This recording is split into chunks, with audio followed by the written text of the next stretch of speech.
एक बार कुंभ मेले में बहुत सारे लोग दर्शन को गए। वहाँ एक भिखारी जिसकी घुटनों तक दोनों टांगे नहीं थी, उससे एक दिन सहानुभूतिपूर्वक एक व्यक्ति ने पूछ बैठा, भैया तुम्हारे पैर क्या बचपन से ही ऐसे हैं?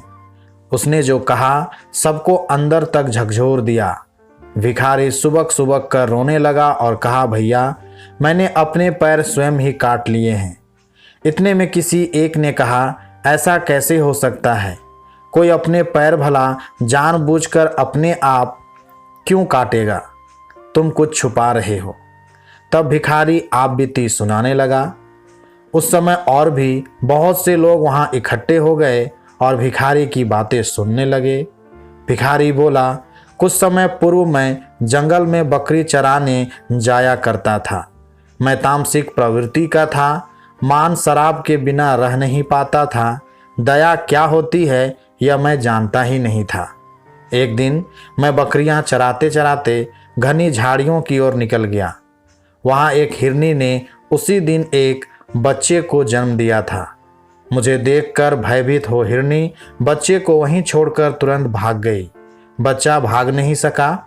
मैंने बच्चे को उठाया और एक पेड़ के नीचे ले जाकर कुल्हाड़ी से उसके चारों पैर काट दिए और उसे तड़पता हुआ छोड़कर प्रसन्नतापूर्वक चला गया। इस घटना के 2 महीने बाद ही मेरे पैरों में बीमारी शुरू हो गई। काफ़ी इलाज करवाया परंतु पैर ठीक नहीं हुए। जयपुर अस्पताल में डॉक्टरों ने दोनों पैर कटवाने की सलाह दी। जीवित रहने के लिए यह जरूरी था। मैं एकदम निकम्मा हो चुका था। संसार बड़ा स्वार्थी है। गरीबी होने के कारण घर वाले मुझे सवाई माधोपुर के पास पवित्र स्थान क्वाल जी में छोड़ गए। तब से मांगता खाता हूँ। बाकी साथियों के साथ कुंभ में चला आया हूँ। भगवान की शरण में हूँ। हिसाब तो पूरा करना पड़ेगा।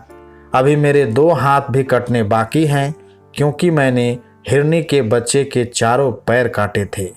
इतना कहकर वह फिर फूट फूट कर रोने लगता है। दोस्तों, यह कहानी हमें एक सीख देती है कि अच्छे कर्म करने से सुख और बुरे कर्म करने से दुख प्राप्त होता है। हम जैसा बीज बोते हैं वैसा ही फल हमें प्राप्त होता है। अतः कभी भूल कर भी पाप कर्म नहीं करना चाहिए। धन्यवाद।